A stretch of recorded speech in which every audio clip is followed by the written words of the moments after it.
Good afternoon. Welcome to the Glendale Water and Power Commission meeting. Today's date is February 2nd, 2015. May we please have roll call? Commissioner Ajemian? Present. Commissioner Camargo? Here. Commissioner Hale? Commissioner Yao? Here. President Chan? Present. Next item, please. 2 consent items. A, approval of the November 3rd, 2014 meeting minutes. I've reviewed them. I am okay with the way it is. And how about the rest of the commissioners? No, I didn't make any changes. Nothing. No changes? Okay, so please approve the minutes. Next item, please. 3, GWP Commission staff comments. A, introduction of Assistant General Manager, Water, Michael DeGhetto. Madam Chair, members of the Commission, it gives me great pleasure. Michael, why don't you come on up to introduce to you our new Assistant General Manager for Water, Mike DeGhetto. And we put a little bio in your package, but Mike comes to us with an excellent and varied background, hitting all the bases. Actually kind of interesting. He started out the business of utility business in the power supply side of things.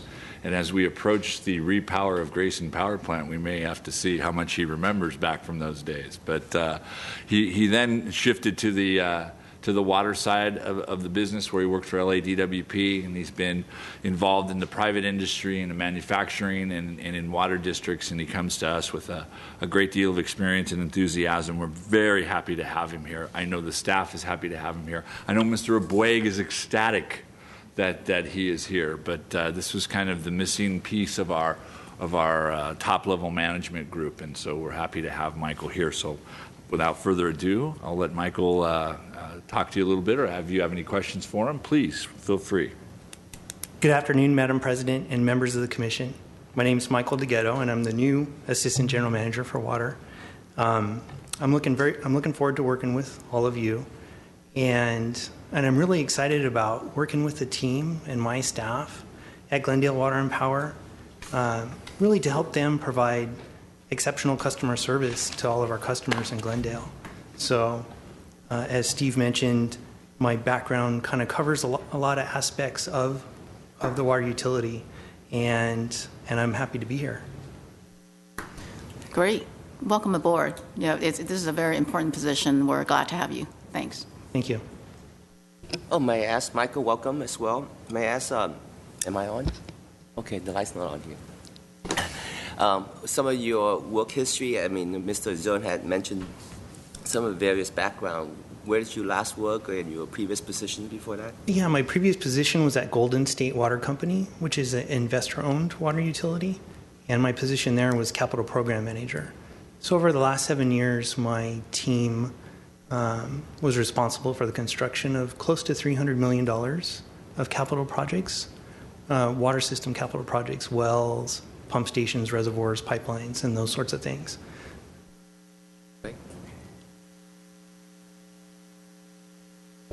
Which fits us perfectly as we have our bond and the projects that go with it, and our desire to keep our infrastructure up and as golden as we can keep it. Because we know what happens when it doesn't, when it isn't kept and maintained up to par, and other agencies have faced that dilemma, and we don't ever want to face that. So we're certainly happy to have that aspect of Michael's background and expertise here with us. Great. Thank you. Thank you. I have a question, President Chan. Oh, sure. May I have a quick comment for Mr. Zone? Can you give us an overview of the different succession planning? Because I'm not sure who Mr. DeGhetto replaced, or was there a replacement, or something that the position was there? Because I recall from before you were here that Mr. Goodness, man. Correct. That was the last person to hold that position title. There has, as long as I've been with the City of Glendale, always been either administrator or AGM in charge of water, in charge of electrical services, power supply. So, and we'll send you a revised org chart so you have that. But essentially now the top management level is Ramon Abweg will be in charge of electrical services and power supply and management. Mike DeGhetto, is with, it will be doing the water, and April Fitzpatrick is the deputy AGM. She's in charge of administration, finance, customer service, IS. And that's likely as far as my top level management will go. That's 3 replacing what at one time was 5. And so those are all 3 of those positions, including Mike's, are direct reports to me. So who actually replaced Mr. Steve Linz once he left? Ramon Abweg has assumed that responsibility. Okay, so before Mr. Bragg was electrical, water, and power. Now he just has electrical and power. Correct. generation. Correct. And we feel power and electrical have a very a bond and a connection and a mesh that's going to serve us well. And Ramon's experience in power from previous lives and other agencies is going to serve us well too, especially as we go through our repowering, which you're going to get a little bit of a update on today. Great, because I recall the reason why the power AGM was consolidated was because we thought Ramon can handle the work electric and power, but now it looks like he's assuming electrical and power. But could you give us a reason why you think it's necessary to bring an AGM back on the water side? Oh, it's absolutely vital. That's been my plan since the day I walked into this operation. The water department is unique from the other engineering and other disciplines, and it is very, very critical. So we need to have somebody that has that high-level water experience, both from the management side of the business, the capital side of the business, and in this day and age, the regulatory side, and people who can get us prepared to deal with what is going to be, in my opinion, the way of life for us from this point on, which is how to live with less water. So we're going to have somebody that's dedicated to that. The span of control was just too great to have that there. And Mr. Boyd did a fantastic job. God bless him. He stepped in. He never said one word to me. It's not his discipline, as you all know. He's an electrical engineer, not a civil engineer, so he's two totally different engineering disciplines. But he stepped in and did one heck of a job while we went out and recruited for the position. So as I said, he's one of the most relieved people that we have on our staff, and he's very much looking forward to settling into the electrical side. He's got a lot of work cut out for him on the power management side of the business too, but again, something he's got his experience with, and we're looking forward to him bringing his perspective to that as well. And I think that's going to be good and bode well for the organization overall. I want to keep that top-level management span under me down, but there is a point when you're too lean, and it's just not good for the organization or for the people. And quite frankly, there is a component to this about the access, the mentoring, the coaching to the staff that you need to take into consideration. And if you've got somebody doing too much, and I'm going to tell you that from my direct experience, because you all remember once upon a time I used to do a lot too, a lot more than we needed with 2 departments, and that was one of the big issues, was the access and being able to reach out and touch the individuals and be able to connect with them and be there for them. And when you stretch yourself too thin, you're not able to do that. So I think we've got a pretty good mix right now. We'll see. Right. No, I agree. I totally agree with what you're saying, and that there's a need for an AGM in the water side, because I was advocating, or at least I was kind of concerned 2 years ago when we lost that position and was consolidated. So I was hoping that something will come out of it, that we can maintain the water quality, the water infrastructure, and the need to not have an AGM in water. But I was kind of concerned back then. So I'm glad that this happened, that it actually creates a more emphasis on the water side now with an AGM in place. I was hoping that maybe we found that it was necessary. I mean, back then I didn't think from your comments back then was that we're not going to replace an AGM for the water side back then. So maybe I was mistaken, but I recall that was the case. Yeah, and if you recall, when I first got here, we had some financial issues, so we had to get over that hump first, and we were a little cautious about going out and filling any positions. And then just the sheer amount of time it takes to recruit and retain somebody at that level. So it took us a little longer than we had hoped. But no, my intention was always to have somebody there. Again, Mr. Boyd did a great job, but I wasn't going to saddle him with that permanently. Oh, that's good. That's good to know. I think you indicated that we're done, or we're done. Okay, you're not looking to hire. At this point, any- yes. It's an ongoing issue. So for me, due diligence is looking at the organization on an ongoing, constant basis and making sure that we're covered everywhere. But I feel comfortable that we're where I'd like us to be right now. High-level positions. Yep. Mhm. Yeah, absolutely. Okay. We've got a great group of people. and I'm very fortunate that we do, that I do. And so I think with that we can relax a little bit in regards to the restructuring, at least at the top of the levels of the organization, and get ourselves back into business, and as we have been, and putting ourselves back on straight and narrow course. Okay. Any other questions, comments? No? Okay. Next item, please. 3B, Grayson Power Plant City Council meeting, February 24th, 2015.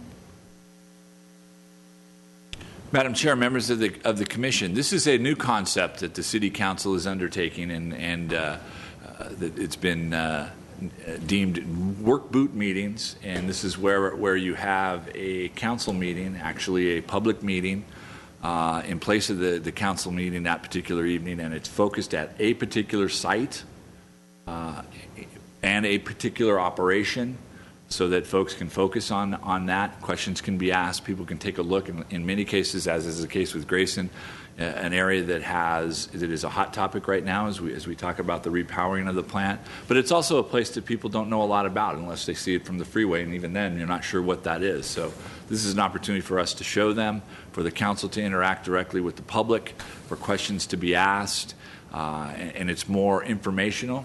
There's public comment periods. Obviously, we'll have a short presentation, and really it's the crux of this is the tour of the power plant. So the public will be able to tour that plant along with the council, with staff there, and ask questions and learn a little bit more about where we are today and where we're proposing to go in the future with regards to Grayson Power Plant. So that'll be on Tuesday, February 24th at 3 p.m. at the plant. The meeting will kick off in what is our Utility Operations Center training room. We'll have an entrance just off of Airway. It won't be the main entrance to the facility, but we'll have plenty of signage, and we'll have folks out there to help people direct them in, park them. We'll have our short meeting in the training center, and then we'll adjourn, or actually we'll walk over to the power plant and do our tour there. So I'm looking forward to it, and hopefully we get a good turnout. So question, so you're saying the agenda is both current as well as future, so does the presentation include an overview of the modernization concepts? Yes, at least to where we are to date, and it's pretty similar to what we've already shown the council on a couple of Tuesday nights, and we've also shown you, and when we gave you an update on the potential repowering of Grayson. Obviously, the IRP is still being compiled, and that'll be the key document and critical for the decision-making process for where we go for the future. But at this point in time, at least we can get people familiar with what we're talking about when we're discussing the repowering of Grayson, and let them see in firsthand this great facility, what a benefit it is to us. But also, as you've heard me say before, for those who may not have had the opportunity to go there, this is like a museum. It's great. It really is.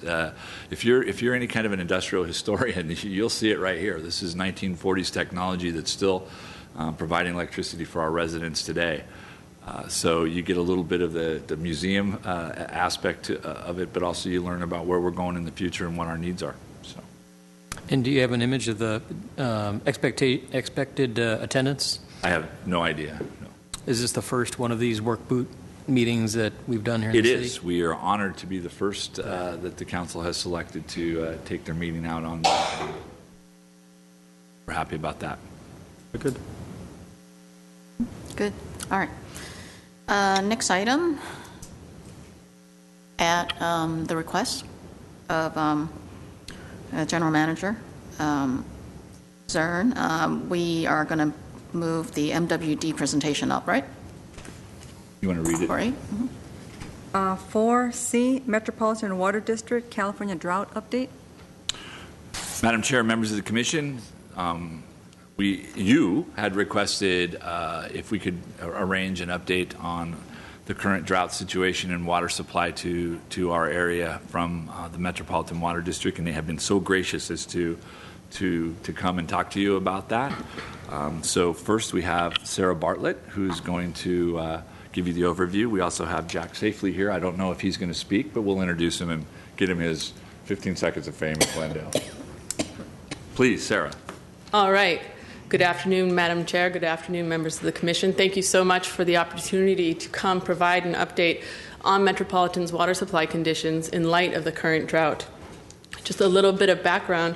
Metropolitan Water District is a wholesaler of imported water supplies to 26 member agencies throughout Southern California, including the city of Glendale.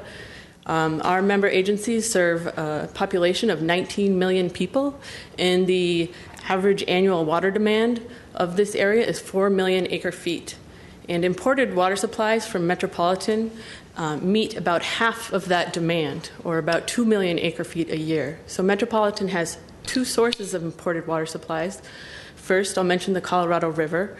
Metropolitan owns and operates the Colorado River Aqueduct, which has an annual capacity of 1.2 million acre feet a year. The U.S. Bureau of Reclamation operates the major storage facilities on the Colorado River. I'm showing Lake Powell and Lake Mead as the major storage facilities there. The other major source of imported supplies for the district are the State Water Project. The State Water Project is owned by the state of California and operated by the Department of Water Resources, also known as DWR. Metropolitan has a contract with the state of California for 2 million acre feet a year of contract supplies.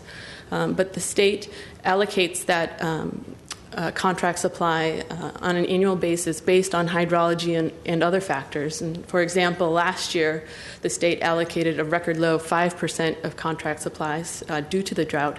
And for Metropolitan Water District, that's only about 100,000 acre feet.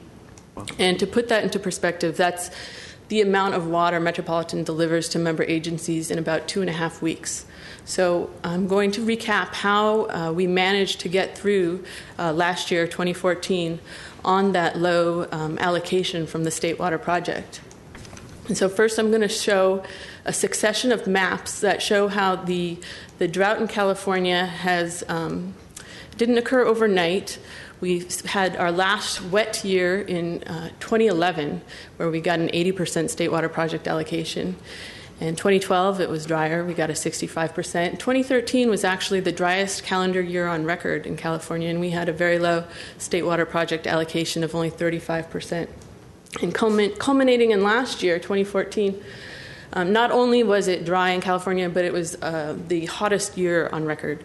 And so the state could only provide 5% of contract supplies to the Metropolitan and the other 28 contractors on the state system.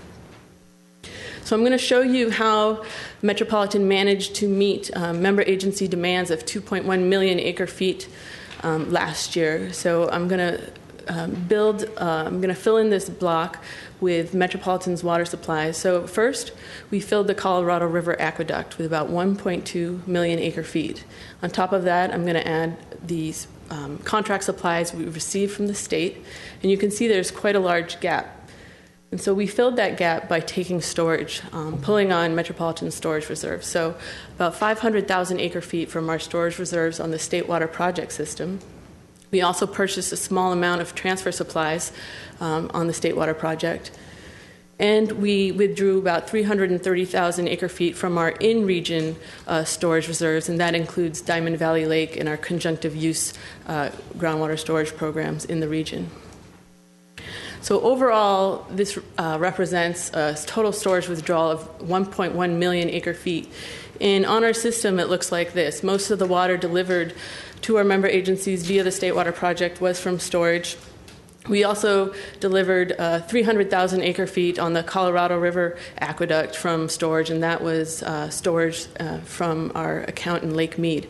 Bottom line, nearly half of our supplies delivered to member agencies was from storage last year. And so this is what our annual storage reserves look like.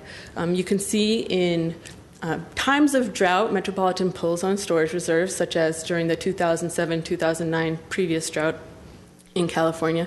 And we build those storage reserves back up when it gets wet. But last year, we took the most storage that we've ever taken in a given year, and we ended the year with 1.2 million acre feet in dry year storage reserves.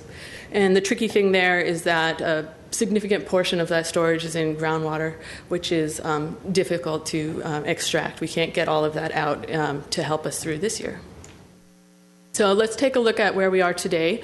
You may have heard that the state announced an initial allocation on the state water project of 10% back on December 1st, and they've since increased that on January 15th to 15% of allocated supplies. And so let's see how the hydrology supports that 15% allocation. First, we'll look at rainfall. Here I'm showing monthly average rainfall in the Northern Sierra 8-station index. That's how we measure the health of the State Water Project watershed. You can see we had a really great December. It rained almost twice as much as it normally rains during the month of December. However, this past month, January, we had record low precipitation at the 8-station index, only 0.3 inches. So overall, we're only about 90% of average for the water year as far as rainfall goes. But the good news is that there's still 3 months of significant rain-producing months ahead of us. And there's also an atmospheric river in the forecast for this weekend up in the Northern Sierra. But what did all that rain in December do for our state water project supplies? Well, it increased storage significantly in the state's main storage facility, Lake Oroville, up in the Feather River watershed. It also allowed the Department of Water Resources to significantly increase exports from the Delta into the California aqueduct. And those exports came south into the other major storage facility on the state water project, San Luis Reservoir. And you can see a big increase in storage there in San Luis, and it's that storage in San Luis. It's higher than our storage in San Luis that last year. It's that storage that has enabled the department to provide a higher allocation on the state than they did at this time last year. So let's also take a look at Snowpack. It's the snow water content in the snow in the Northern Sierras that melts and will support exports going into the summer. Let's take a look at January of 2014. This is last year. It's a little hard to see. Back in January last year, we had record low snowpack, and most of the Central Valley you can see is brown. You can hardly see any white. This year, we started off a bit better. You can see the Central Valley is greener, and there's a bit more snow. It's still, we started off below average, only about 50% of normal. And that's because all that rain that happened in December was rain. It wasn't snow. And in fact, it hasn't snowed in January. It didn't rain either. And I don't know if you can see this yellow line is the daily accumulation of snow water content in the Northern Sierra. And you can see it basically flatlined in January, and it's dipped a little bit. So, and it's also well below average. Average is that blue bell curve. So as of today, Northern Sierra snowpack is only 21% of normal for this time of year. What does that mean for runoff? Last year, we had the fourth lowest runoff measured in 110 years of history in Northern California. This January, the forecast for runoff was just for runoff to be slightly below average. We're expecting that to come down a little bit with the recent snowpack measurements being so dismal. Let's take a look at the Colorado River system.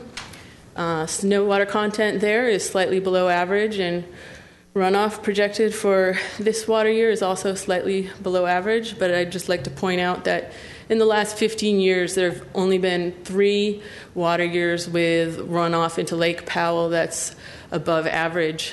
So we're still in the middle of a long-term drought, and storage levels in Lake Mead are decreasing. And in fact, last year, storage in Lake Mead reached the lowest level since that reservoir filled back in the 1930s. So we're keeping a close eye on hydrology in the Colorado River system.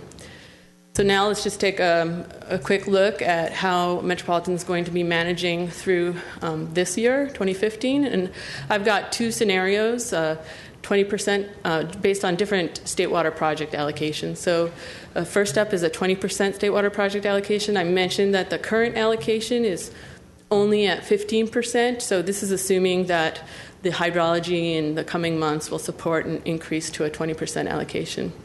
And so let's fill up the 2.1 million acre-feet of demands with available supplies. We've identified 930,000 acre-feet of supplies on the Colorado River system, and that includes our basic apportionment from the U.S. Bureau of Reclamation, about 550,000 acre-feet, and water from our transport programs that we have with other users in California of Colorado River water. On top of that, I'm adding the 20% allocation of state project supplies, and you can see there's quite a big gap of nearly 900,000 acre-feet that would need to be met with storage withdrawal, additional purchases on the State Water Project or Colorado River, and or a water supply allocation. And so our storage reserves available to us include groundwater banking, water in the San Joaquin Valley. And we also have over 100,000 acre-feet of storage in Lake Mead on the Colorado River system. Next, I'm going to show you a scenario with a higher State Water Project allocation, 40%. And so you can see if the allocation is able to increase slightly, the gap becomes much smaller. So we would have to rely less on withdrawing from storage or purchasing additional supplies, or even that water supply allocation. Metropolitan's board will be meeting in the next few months to discuss whether to implement a water supply allocation, basically rationing water supplies to our member agencies. So looking forward, there are several factors that could have an impact on the extent to which Metropolitan needs to withdraw storage reserves in 2015. And this includes, changing service area demands. Metropolitan is investing millions of dollars in a conservation, and even the weather could impact service area demands. And the extent to which we can secure water purchases on the State Water Project or Colorado River will have an effect on how much we need to withdraw from that 1.2 million acre-feet of storage this year. But mostly the big driving force will be that final State Water Project allocation. Usually we know what that's going to be in the May timeframe once the main rain-producing months have concluded. And so, that's going to be the big driving factor in whether and to what extent Metropolitan implements a water supply allocation in 2015. And so with that, I'll take any questions. I have one question. Thank you so much for the detailed presentation. The situation is very serious. And my question is on the percentage of the water allocation. What is the likely scenario, and what is the absolute worst scenario that we can have and MWD can provide? As far as the allocation from the state for State Water Project supplies. So every month, the Department of Water Resources shares with us their operational studies, and they provide us a range of allocations at different hydrologies. And so at the end of January or mid-January, they shared with us a study that showed at the very, very dry hydrology, which was 99% exceedance, meaning 1 out of 100 times it could be worse. They had a study supporting an 18% allocation. So showing that 20% allocation in that scenario is kind of our best guess at a worst case. So that is the 20% allocation to all of the utilities? Oh, that's the state allocates State Water Project supplies to state water contractors, which include Metropolitan, Kern County Water Agency, other state water contract up and down the state. But the water supply allocation that Metropolitan might be implementing is something totally different and unrelated to a State Water Project allocation, other than what the state provides us from our State Water Project supplies will be a big driver into how much Metropolitan in turn will want to allocate supplies to our member agencies. So but two different types of allocations. Okay, so how would this one impact the other? Well, if there's a 20% allocation from the State Water Project, that means that gap between identified supplies and member agency demands of 2 million acre-feet is quite large and might be too big to fill with what we have in our storage reserves. So then that's where Metropolitan would then need to implement a water supply allocation plan or rationing to help close that gap, bring the demands down in order to meet member agency delivery requests. Okay. And let's say they were to do that, how would that impact us, this utility, or the city? That is a good question for your staff. Okay. Sorry, Madam Chair, that would all depend on our particular usage. The likelihood is we would have to implement further conservation, mandatory conservation efforts in order to be able to meet the demands and the restrictions, I guess, that we would have on the supply of water. As you know, about 70% of our water comes from MWD. So as MWD goes, generally the Glendale will go as well. So to the point that they are putting in restrictions, we will have to pretty much mirror those to our customers. As you know, we're in phase 2 of our conservation effort, which is the first phase of the mandatory. We have 3 more phases that we could implement, each getting more and more severe in usage restrictions, I should say. So we'll have to, each and every time that MWD is forced to make a move based on the conditions, we will too have to do the same sort of introspective look at our operations and see what we need to do. And when will we know? I'm not sure. I know the board, Metropolitan's board, will be meeting in the next several months to discuss a water supply allocation. We won't know what we're getting from the State Water Project for sure until, say, the May timeframe. But I think the board will be making a decision, I don't know, April? We had heard February was critical because obviously, as Sarah indicated, that's the beginning of what we traditionally is our wet season. So probably, I think that the term they used was February-ish, so somewhere around February, March, depending on what kind of rain we get at that point. That'll be a good indicator of and assist in MWD in their decision making. Something that's come about recently are these atmospheric rivers that Sarah mentioned, which are very, very encouraging.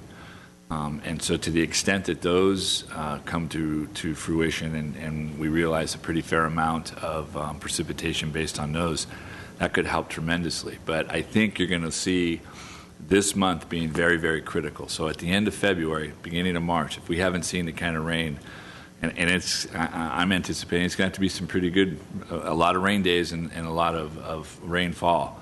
The likelihood is you may see further restrictions. I think that it's a very good chance you'll see further restrictions. And that Sarah's referring to, I think, is a decision the board is going to make, waiting to see what happens this month. Okay, sounds good. Thank you. And I'd really appreciate it when that decision comes out, that that decision be brought to the board immediately. Thank you. Any other? Okay. Excuse me. Thank you, Ms. Bartlett. A couple of questions. So one on the atmospheric river. My recollection on reading on that was that it's expected to be warmer, so rain versus snow. Correct. What does that impact? Correct. So yes, it will be rain, not snow. We won't be seeing a huge increase to our snow water content, but it will allow the department to increase exports and help add storage to San Luis Reservoir and help perhaps support an addition, allocation increase in that sense. Okay. And then, so one other question, and I don't know if this is an MWD question or perhaps something more for staff here, but I've learned recently about some recycling efforts in place in Orange County. And I'm not familiar with the degree to which either we here in Glendale, for the 30% that we generate, do recycling, or MWD does recycling. Can you touch on that? I think I'll give that question to my manager, Jack Safely. Hi, good afternoon. We did get Jack up here after all. He was trying to hide. We got him up here. So the project in Orange County is the GWRS, or Groundwater Replenishment System. That's a project that the Orange County Water District put in place. They take water from their sanitation district plants and they then perform advanced treatment on that water and then use it to recharge their groundwater basins. They currently are doing about 70,000 acre feet per year that they pump from the southern part of Orange County up to their basins in the north, and then they use that for pumping drinking water as a drinking water supply. That has offset the need for us to supply imported water in as great a quantity as we had in the past, and we provide an incentive to Orange County for that. We have a local resources program that encourages local resource development, so to the extent that those projects are more expensive than Metropolitan provided water, we will provide an incentive to bring that cost down to even with our costs. And so they've been a big participant. I believe they're looking to expand that to about 100,000 acre-feet per year. So we encourage our agencies to pursue those types of local resource programs. We offer funding. We're happy to talk to you at any time about that as you have projects that you might want to bring forward to us. Is that something that we've considered here? Members of the Commission, it's a little complicated for us because our access to recycled water is through the Los Angeles Glendale Water Reclamation Plan, of which we own half. The City of Los Angeles owns the other half. And so as the City of Los Angeles, both the Bureau of Sanitation, who runs the facility, and LADWP, there are some joint efforts for replenishing on their part. To what extent that comes back to us is fairly limited. We can get the recycled water. We have really not the ability on our own to use that for a recharge, but it isn't something that we have just stopped looking at. So if there's opportunities or technology changes and there's a way for us to somehow get our share of the recycled water and use it in some way to recharge maybe some of our wells, I don't know, that's something we would look at. But for right now, we're a little limited in what we can do based on the recycled water source origin at the plant. Okay, thank you. Just for just one more clarification, Commissioner Chan, you had asked about our allocation plan and our normal schedule for that. Typically, we have the water supply allocation plan looks throughout the year. We have water supply updates as we go through the rainy season. We typically would wait until April to make a recommendation to our board, and then in April our board would adopt, if they think it's necessary, an allocation plan. And that's when you would find out when the levels might be reduced for water supply. And the way that the allocation plan works is, you mentioned that you're 70% imported water. So if we cut our supply 10%, that might impact you differently than someone who has a lot of groundwater that's only 20%, say, dependent on imported water. What we seek to do under the allocation plan is balance the retail level impact to the end user so it's equal basically across the service area. And we update that plan, and we'll be going to our board in February. There's a discussion on the water supply similar to what you've heard here. We'll update the board. Then we would be prepared in the following months to make a recommendation, but we'd like to see the end of the rainy season if possible so we get the final numbers in. And just a follow-up to the question I had about recycled water, while recharge may not be the easiest thing for us to do, what is easier or more reachable for us is to utilize that water in other ways to replace potable water. In other words, bringing the infrastructure, the conveyance system to more people in the city so that we can have buildings, for instance, that are now under the Uniform Building Code required to dual plumb their facilities to use reclaimed water in certain applications of the plumbing system, the wastewater system. So that's much more reachable for us, and that's something we're continuing to look at. So to the extent we can use recycled water to replace the use of potable water, that's probably our best effort to conserve versus the recharge. That's a little more difficult for us. I just wanted to put a couple of things in perspective. Looking at the storage reserves, the annual storage reserves, I'm assuming the chart you guys had prepared was showing storage at the end of the year, is correct? Yes, the 1.2. So end of 2014, the reserve was 1.2 million acre feet. And it looks like emergency storage is, what, 0.5 million? About 400,000, yes. Yeah. Okay. So with a 20% SWP allocation this year, project that means you guys would be below your emergency reserves end of 2015? No, we would not take our levels down. That emergency reserve is intended for an emergency event, earthquake event. We keep that in our storage, surface storage reservoirs for the earthquake. We do have the other 1.2 million, and we would take a portion of that out of storage.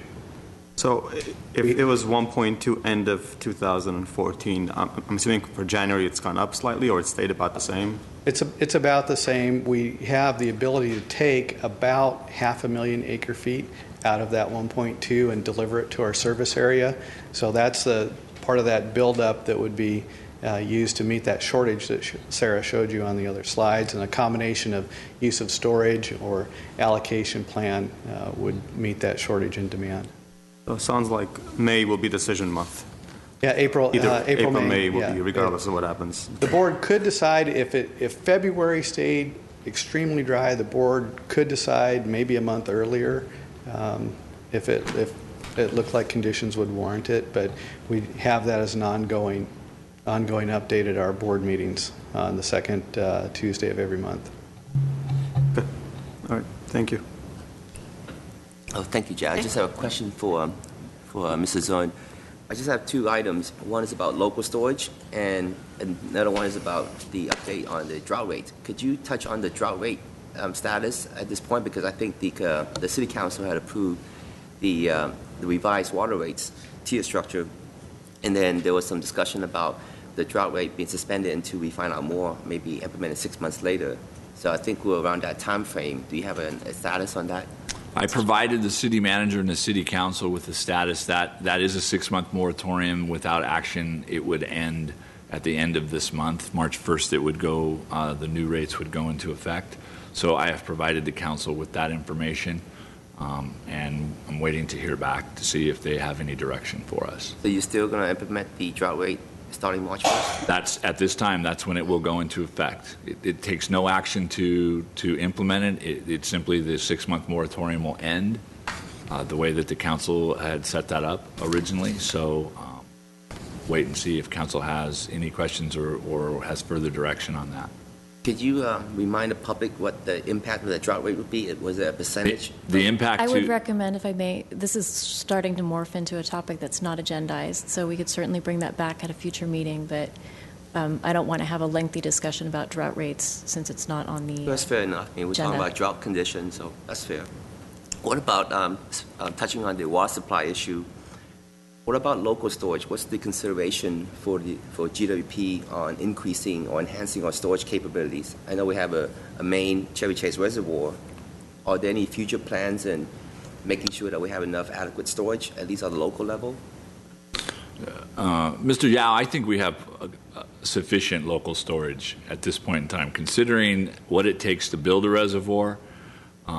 And where in the locations that you need. We spent a lot of money over the last 10 years rebuilding several of our reservoirs.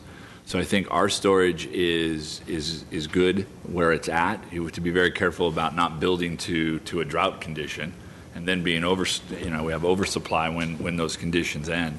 So at this point in time, we don't have any plans to build additional reservoirs. I think our capacity is good at this point. We'll again depend on actions by MWD, and then in effect put those actions into effect here for our customers as well. And it'll certainly revolve around water conservation.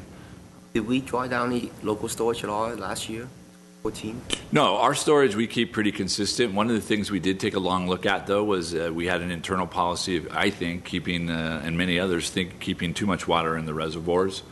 Overstoring it, and that's just based on the amount of days that the water's in there and the amount of treatment we have to do. So that's something we're looking at, is to maybe reduce those levels a little bit just from a water quality perspective, but our reservoirs have always been sufficiently filled.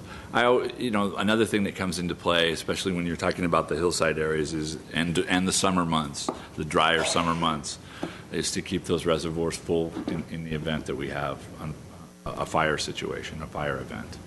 So we want to make sure that we have ample water supply for fire suppression efforts that may take place. So that's kind of where we're at now. But from a water quality perspective, we just noticed that some of our water is staying in the reservoir a little bit longer than we'd like. It's well treated and it continues to be treated, but if we can find a little bit probably a little bit less that meets all of our needs, from a fire suppression to a supply situation. I think that would bode a little bit better for us and probably reduce the amount of water that we have to purchase. Yeah, well, thank you for those comments. I think I will touch base on different issues as we move forward. So I might have some additional questions in the future about the city supply and potential for planning for additional supply just in case MWD continues to ration their member agencies. So I think it's something that we want to maybe discuss further, whether that be increasing reservoir or replenishment, Well, yeah. or any investments. We can put something on the agenda to give you an update, but keep in mind what I had said earlier. 70% of our water comes from MWD, so we live and die by MWD. We can build reservoirs till the cows came home, but if we don't have any water to put in them, they don't do us any good. Our local generation of water is going down. It's not going up. We've closed down a couple of our wells for low production. You saw a well report, I believe, when our last meeting before we adjourned for the holiday season, or the meeting before that, and you can see that our water levels in those wells are down. It's probably a function of the drought, but again, we will have to pretty much tailor our efforts to those of MWD. Because I recall even just a few years ago that the city's goal was to be less reliant on MWD, and that means bringing our reliance on MWD from 70% down to 60% or even further we can by additional supply. And I think back then the thought was additional drilling of wells, but I think that's becoming more cost prohibitive as well. So we have it is, yeah, Mr. Yao, it definitely is one of the factors, but it's also a situation of, is the water really there? Is there water for us to drill? We recently, as you know, were able to get the Rockhaven well online through a deal with Crescenta Valley Water District, which helps a little bit.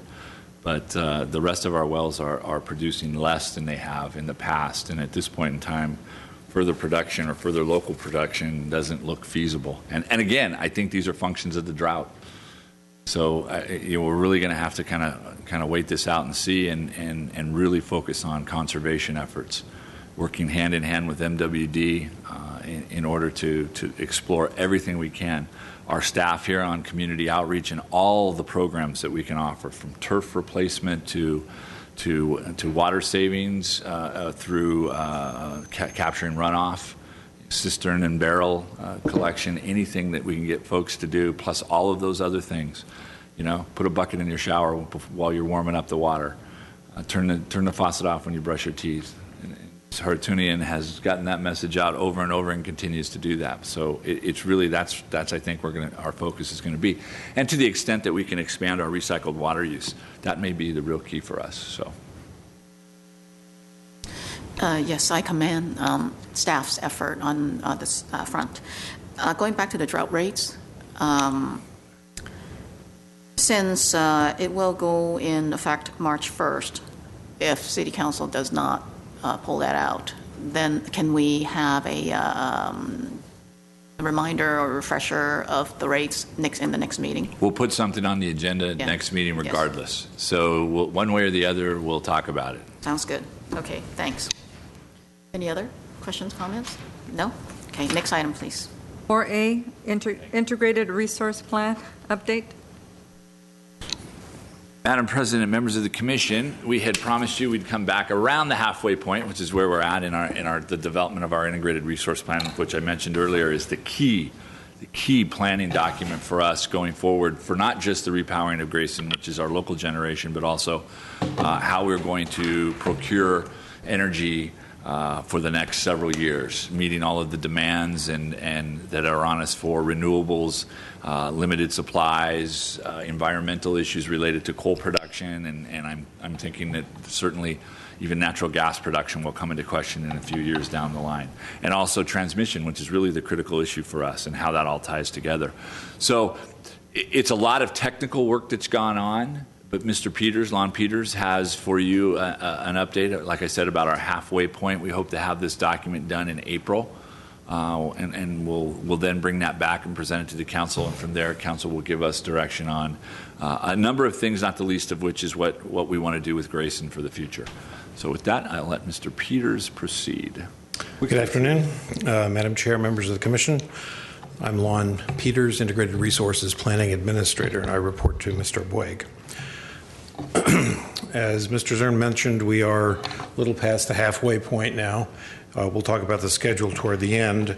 Many things have been accomplished, but we're entering a very intensive period now in February and March of trying to get a number of different analyses completed. So just to remind everybody what an IRP is, this is an industry standard process that many utilities, most large utilities certainly, engage in on a regular basis. LA, Pasadena, Burbank, around here certainly Edison, PG&E, and the privately owned utilities. We have to construct a long-term forecast of loads and then figure out what's the best path forward to meet those loads, taking into account a number of different constraints, one of which is not listed here. It should be at the very bottom, and that is make sure we keep it reasonable at a reasonable cost level. But we have constraints we have to deal with. We have to meet RPS obligations. We have greenhouse gas costs that we have to consider. This is a comprehensive look, demand side and supply side, remote and local generation, and different transmission options that I will get into.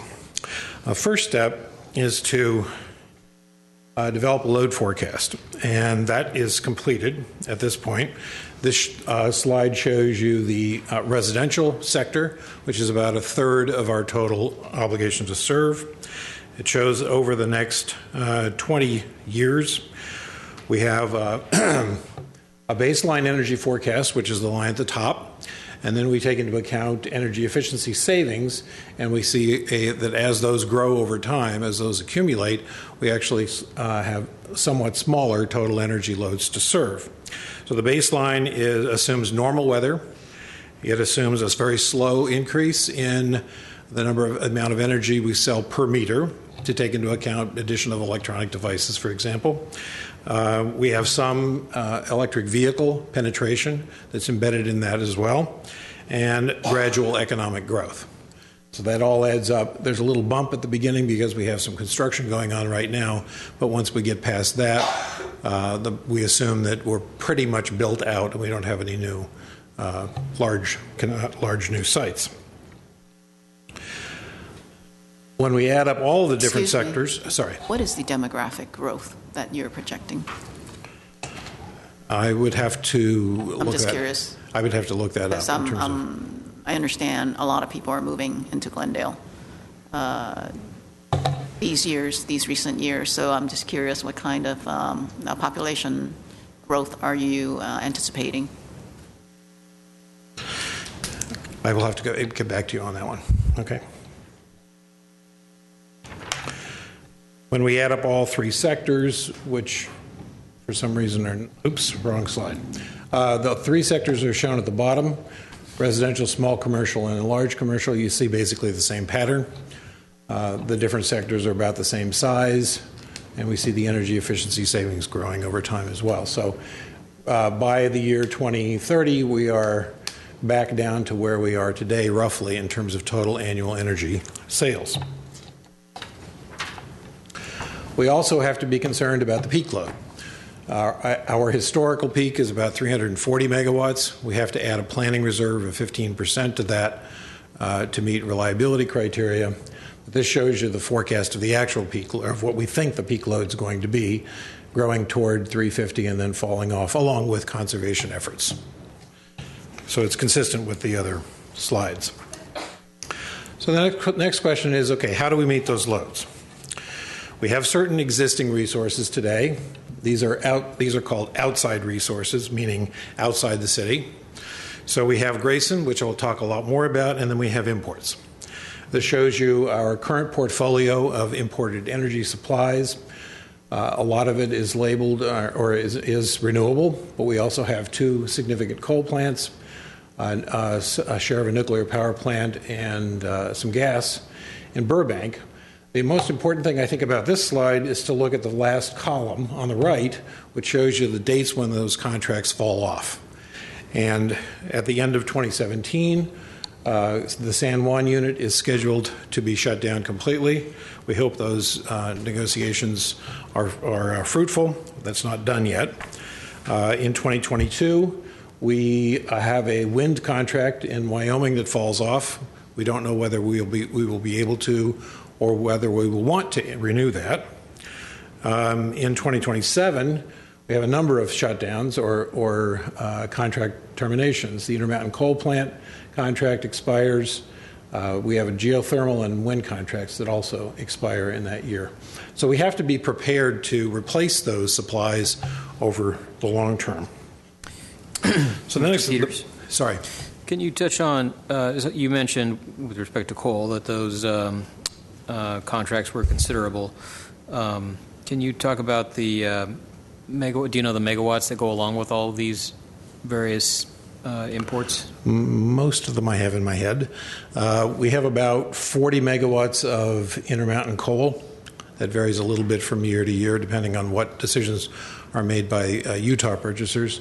We have 19 megawatts of San Juan.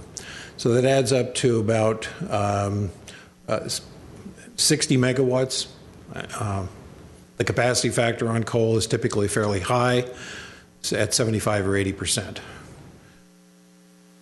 And then later in the presentation, you talk about retiring coal, but and so you have contract end dates here. I mean, it would be helpful, I think, just to understand all the megawatts with Magnolia, what we're doing with nuclear, et cetera. Okay, Magnolia, we have a capacity of 40 megawatts with 10 megawatts of duct fire on top of that, which can be used very rarely. We have,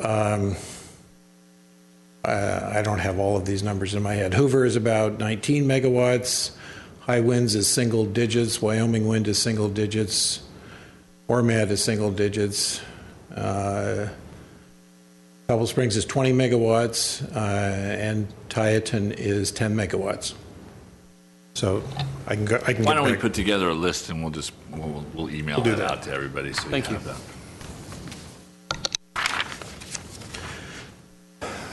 So then we have Grayson, and this is a little out of date. Units 6 and 7 don't exist anymore, but you can see the age profile of the generators that we are looking at replacing, probably, hopefully, given how old they are and what it takes to keep them running and how inefficient they are at this moment. So we're thinking about replacing all of units 1 through 8 and keeping unit 9 at this point, and perhaps changing the way we operate unit 9 to take advantage of some of its capabilities that we've not taken advantage of up till now for various reasons. So there are many different options on how we would replace resources that are falling off, how we would repower Grayson, how we would meet our loads in the future, and we need to narrow this down because otherwise it could become a very complicated, lengthy, expensive process. So we conduct what's called screening analyses, and there are a series of these, and I'll talk about some of them. It's a preliminary review of options to see if any of them just really don't work for some reason or another. Well, they might be a lot more expensive as we run some simple analyses. They might violate the physical site constraint. We just might not have room at Grayson, for example, to build something, or at Shoal to build something.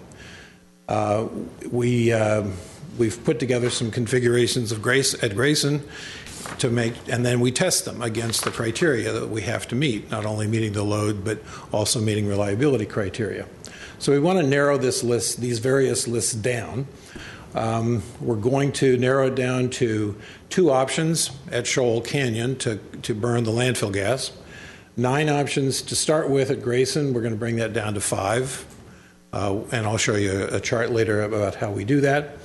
We've looked at, through the consultants, we've looked at 3 new physical interconnection options. We want to narrow that down to 1. And there are various things we could do in Utah, given that the contract with IPA is expiring in 2027, and we don't want to look at everything there, so we came up with 3 generic options, and we're going to probably narrow that down to 2. And then we have to figure out how to combine it, because if we have 5 options at Grayson and 2 options at IPP, we're already up to 10 portfolios, and then you throw in 3 renewable options, and you're up to 30 portfolios, and it can just grow exponentially. So we have to do these screening analyses to try to keep it under control, but not lose track of anything really critical. Now, based on a number of criteria, it looks like we hit a fork in the road about 2 months ago, and it looked like it's going to be a lot less expensive and easier in terms of permitting if we burn the landfill gas at the Shoal landfill instead of burning it at the Grayson power plant as we do today.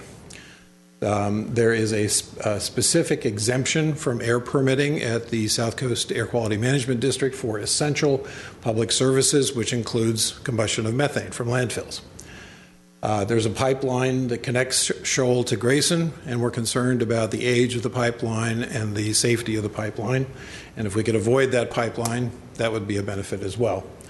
By separating the combustion at Shoal from the combustion at Grayson, we also simplify the Grayson permitting process because of the interaction between the two fuels creates problems when you're going to AQMD and asking for permits. If we keep them separate, then we permit the natural gas at Grayson, we permit the landfill gas at Shoal. It's a much easier process.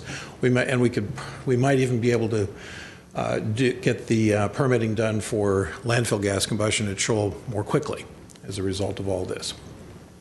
Can I ask a question on the pipeline? What is the age of the pipeline and the risk profile? I was going to mention that because it isn't that old. I actually was the project manager on that, so it's really not that old. I'm telling you. We did that in 1994, but it's a unique type of pipe. I think the condition of the pipe is above good, and it is not a safety concern. As long as somebody doesn't strike it, but that's the same risk you run with any pipeline that's in the ground. I think maybe what Mr. Peters is referring to is this pipeline had previously fallen outside of some of the regulatory bodies that regulate transmission pipelines. Now it's been included in that, and not that we can't get it up to what the regulatory agencies would like us to do. It's just that it may be very costly to do that. So not only that combined with the fact that just burning the gas at Grayson, as Lon indicated, may be significantly more expensive than burning it in place at the landfill. So the pipeline itself, and if we were to go with that option, it would be abandoned in place, but the quality of the line, the safety of the line is not in question. This is a high-density polyethylene pipe. It's fusion welded, and it's about 1.25 inches thick. The walls of it are about 1.25 inches thick.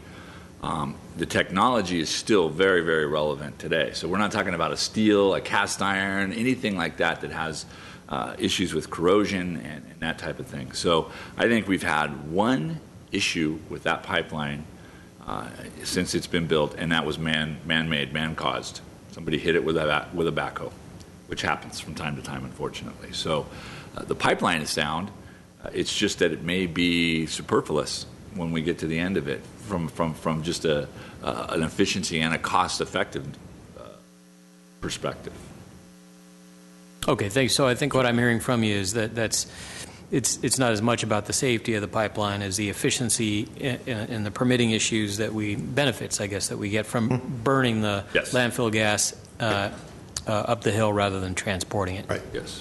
Yeah, the upfront capital cost of having smaller dedicated units burning the landfill gas at Shoal is much lower than if we brought it down to Grayson and wanted to burn it in a larger unit mixed with natural gas.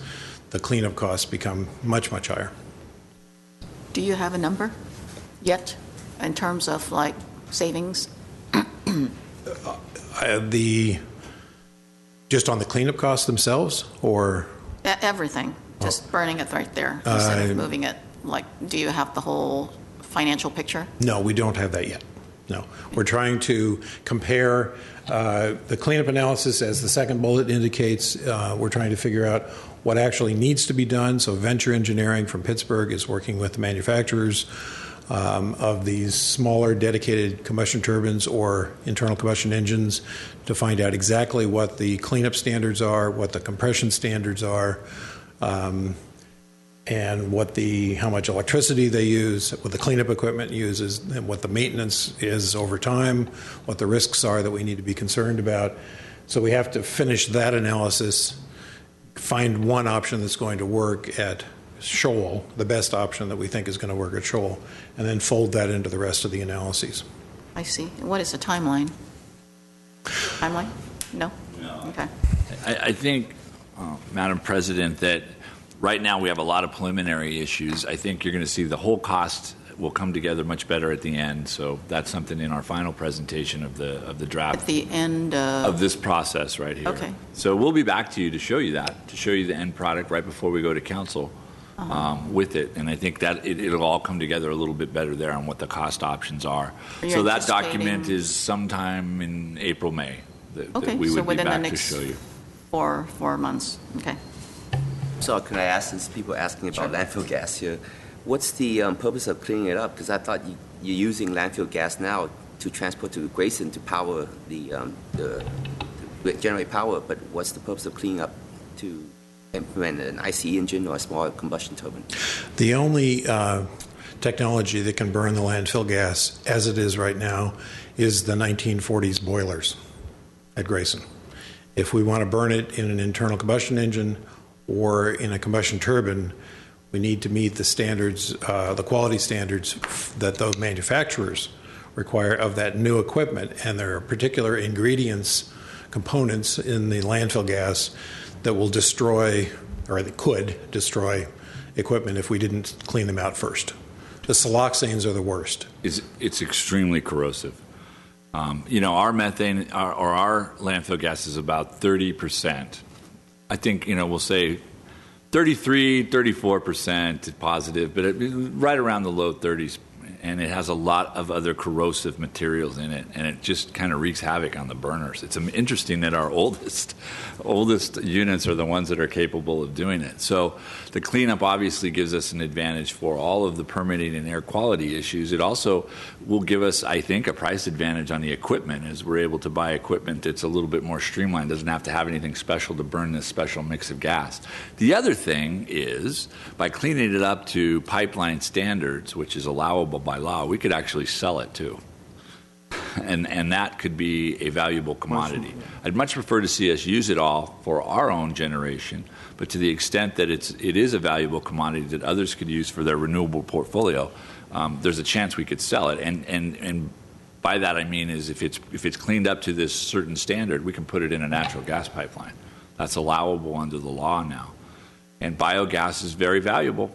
Of all the renewables in the RPS standard, biogas has to be generated in California. You can buy your solar and your wind and other things from out of state, but if it's landfill gas, if it's biogas, I should say, it's a broader spectrum. It has to be created, it has to be generated in California.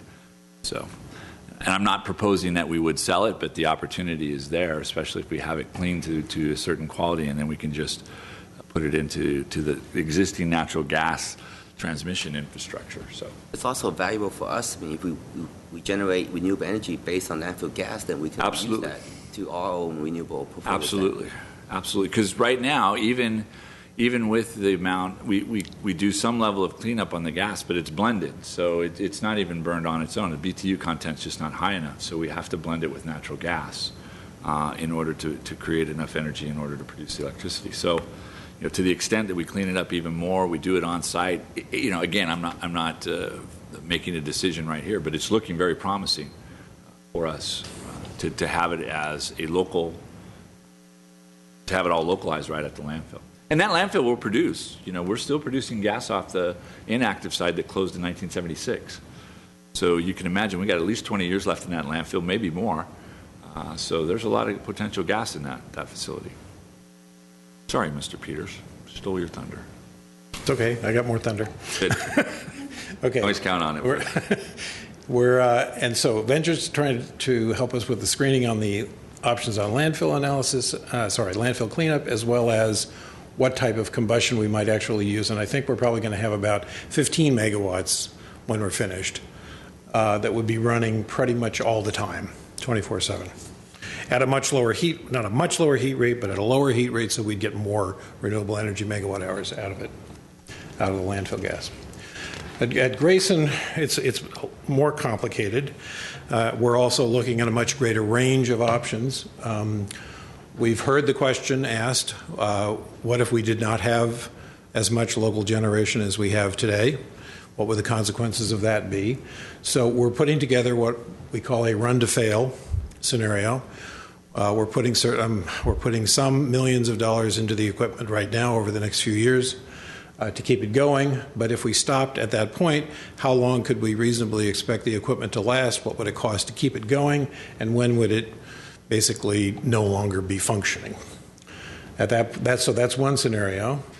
Then we're sketching out other size scenarios. So if we have 50 megawatts of Unit 9, if we add another 150 megawatts roughly, we'd have a roughly 200 megawatt plant. We could go all the way up to 250 megawatts added to the 50 megawatts of Unit 9, where we'd have not quite a 300 megawatt plant. So we're looking at anywhere from 200 megawatts to, 0 megawatts or 50 megawatts. That's the run-to-fail scenario. And then we're looking at 200, 250, 300 megawatt plants. And we're trying to get it down from 9 options you see there down to 5 for the full portfolio analysis. And we're looking at 3 types of generation: reciprocating engines, which are more efficient but have higher fixed O&M costs, so they have a benefit but a disadvantage. And then simple cycle and combined cycle combustion turbines. We use some GE proxies for this analysis, just again for the screening. It doesn't tie us to any one technology, but it just allows us to narrow down the options. We're looking at a new physical interconnection with the independent system operator. One of the reasons is that if we go to a smaller plant, we're limited right now in terms of the amount of capacity we can import, energy we can import across Los Angeles at the airway interconnection. If we have a smaller local plant, we would need to have more import capacity. So what's the best source for that new import capacity? Should we sign new long-term contracts with Los Angeles, which are extraordinarily expensive, as it turns out, or should we build something instead? And we want to narrow down the number of options so we're not looking at everything. But if we were connected to the independent system operator as well as Los Angeles, we'd be connected to another market. And that could be a critical condition for us going forward in terms of our financial opportunities.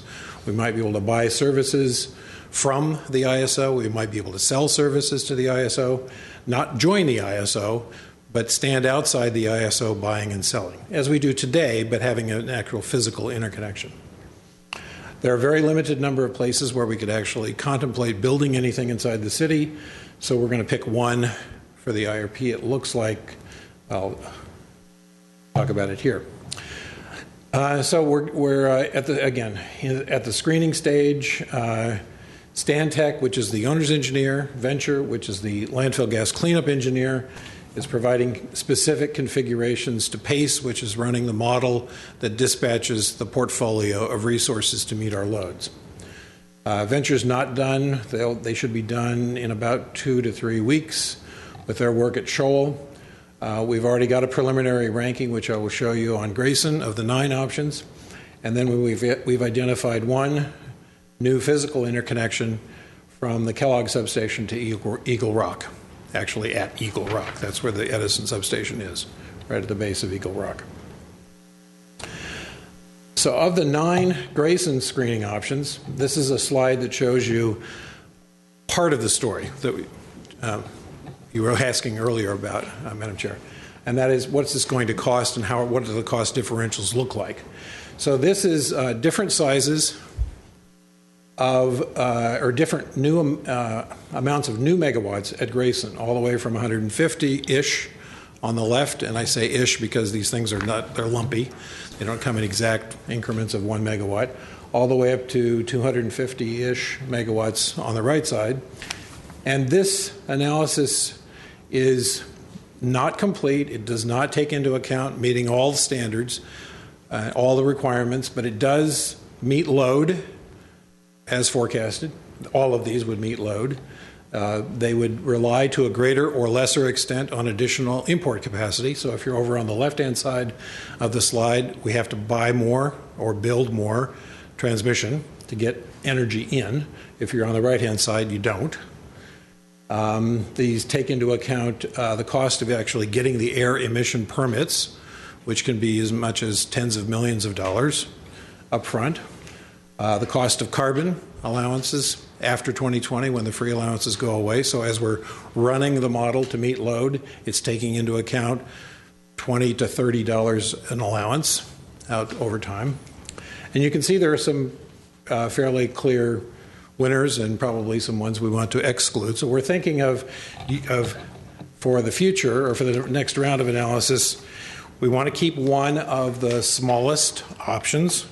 So we think 150B looks better than 150A. I won't go into all of what's inside of those different columns, but if we keep the smallest, the least expensive 150 megawatt option and the two least expensive 200 and 250 megawatt options, then we have 5, and that would go forward into the full portfolio analysis that PACE will be conducting over the next couple of months. So you can see here that the metric here is levelized net present value in dollars per megawatt hour. So if this is this gives you some indication. The most expensive portfolio here is $110. The least expensive is in the upper 90s, mid to upper 90s per megawatt hour. So there is a significant difference out over time across these. Once the screening is done, then we go through, and this is not, I didn't make up this slide, I stole it from PACE. We go through a series of, we go into this funnel where we have options at Grayson, a narrowed number, options for renewables, probably 2 options for transmission, buy more from LA or build something, et cetera. And we combine those options, as I mentioned earlier, in various combinations and see which portfolios fall out, which one looks best, which one looks close, which ones look close, because we don't want to just pick one. And then we stress test the portfolios. So the first step, the step before this, is just a single forecast all the way out for 25 to 30 years for each one of these portfolios. So we'll get a ranking that looks like that shows how the different portfolios might look if the future turns out to be exactly how we think it's going to be. But we don't. We know that the future's got some uncertainty in it. So we will stress test these portfolios, and the stresses that we're looking at are aimed at policy changes that might take place in the future. So there might be a ban on fracking. There might be a carbon tax. There might be an increase in the renewable portfolio standard to 50% by 2030, which is something the governor's actually mentioned. So we'll stress test these portfolios and see how well they perform under these different policy regimes out in the future. And we'll see how the costs might change, how the retail rates might change or differ across the portfolios, how close we can get to actually meeting all the different standards.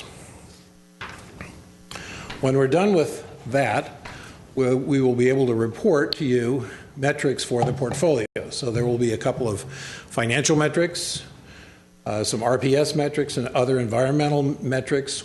We're looking very specifically at what the reliability impacts are on retail load of having less local generation and relying more on imports on the one hand versus having more local generation and relying less on imports on the other hand. So PACE will be conducting a specific study on the potential for lost load, that is outages, and reporting that. That will also have a range of costs. So depending on how the portfolio, we will be looking at how the portfolios perform in the future under these various stresses that I mentioned. And then we come to decisions later this spring, decisions on which demand side or energy efficiency programs we should maintain, continue, expand, what specifically we should do with the landfill gas and with Grayson, how we meet renewable obligations by 2030, 2035, how we deal with what is looking like probably $30 carbon by 2030. It's $13 now. What do we do specifically to get ready for 2018 when San Juan goes away, and 2027 when IPP converts from coal to something else? And do we pursue actually building transmission, or do we rely on buying or renting transmission from Los Angeles? The schedule, here we have a little bit more detail. PACE is going to be working pretty intensively this month on finishing the screening.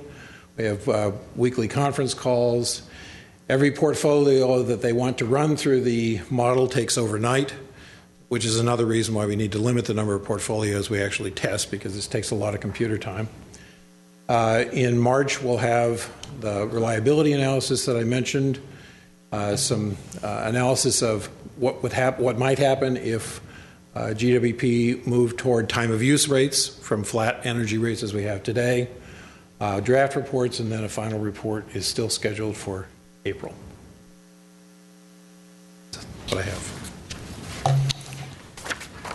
And Madam President, from that point, we'll have some internal presentations once the final document is turned over to us, and we'll fine-tune that, and then we'll bring it to you for a presentation and an action for you to make a recommendation to council, and we'll go back to council then to see where it is we will be headed.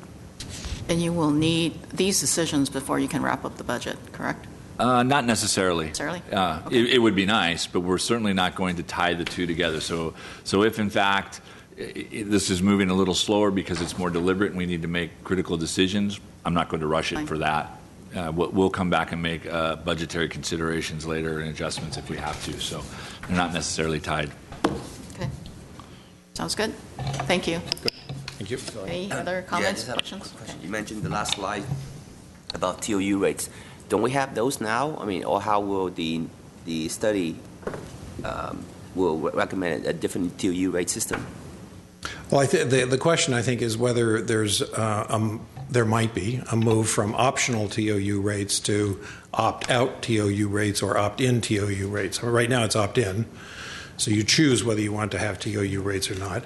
It could be opt-out, where you have TOU rates unless you actively choose not to, or it could be that everybody has time of use rates, and that's the only option. So we want to see how the load shapes might alter if we had time of use rates, if customers had more real-time information or time of use information, and how they might respond to it. Do we have any studies so far, once we put in all the advanced meters, that we have any indication of if people actually will conserve, if they have the information during the day where they can reduce peak? Well, we actually just ran a pilot project, which I'm sure Mr. Keenan can tell you more about when he's here in a couple of minutes, last September, where we asked people voluntarily to reduce their consumption on especially hot days.